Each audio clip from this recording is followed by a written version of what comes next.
기독교적, 불교적, 원불교적 관점에서 본 영성을 풀어보고자 합니다.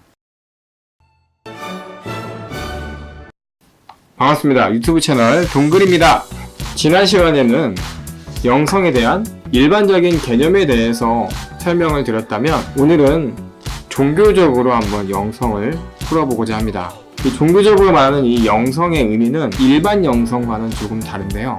이 종교의 영성은 삶의 의미를 제공해주는 어떤 힘이나 존재와의 관계를 하나님 또는 다른 신을 섬기며 자신의 삶을 변화하는 것을 말합니다.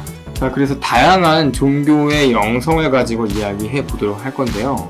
첫 번째는 이 기독교적인 영성입니다.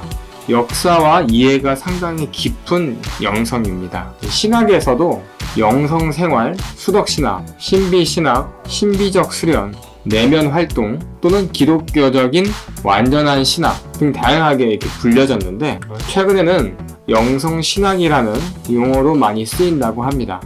예수님의 정신과 삶을 계승하는 인본적인 요소뿐만 아니라 인격적 관계를 수직적이며 하나님 중심적 영성이라는 겁니다. 또는 성령 안에서 주 예수 그리스도의 인격적인 삶을 살아가는 동안 그리스도가 인간 안에 열매, 빛의 열매, 성령의 열매를 맺게 해준다는 점에서 초점을 맞추고 있습니다. 즉, 기독교적인 영성은 하나님과의 관계 속에서 예수 그리스도의 성품을 이루고 그리스도의 삶을 본받아서 자기 자신과 이웃과 전 우주에 하나님의 역사, 즉 구원의 손길을 미치게 하는 이념과 행위를 말하는 거죠.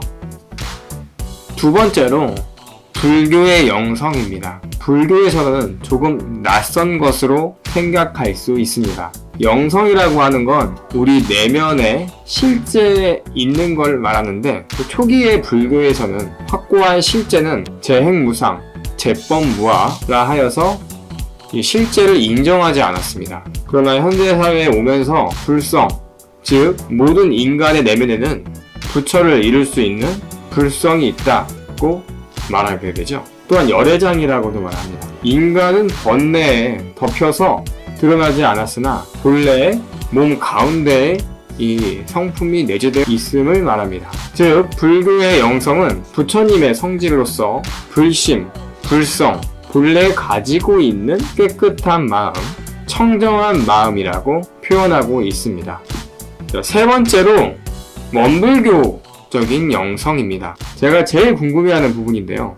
원불교에서는 인생에서 가장 큰 공부는 자성의 원리를 연구해서 원래 집착이 없는 그 자리를 알고 실제 생활에 사용해서 착이 없는 행동을 하자는 것이다 라는 말을 합니다. 우리 인간이 가지고 있는 본래의 성품, 모두 다 가지고 있는 이 마음, 본래의 마음을 알고 행동하는 것을 원불교의 영성이라고 말할 수 있습니다. 특별히 더 한 가지가 더 있는데요. 영성 회복이라고 하면 대체적으로 개인적으로만 볼 수 있습니다. 하지만 원불교에서는 자기가 가지고 있는 영성 회복을 하는 것뿐만 아니라 세상을 바르게 이롭게 하는 것에 큰 의의를 두고 있다는 거죠. 자, 오늘은 기독교적, 불교적, 원불교적 관점에서 본 영성에 대해서 한번 이야기해 보았습니다. 감사합니다. 구독과 좋아요는 은혜입니다.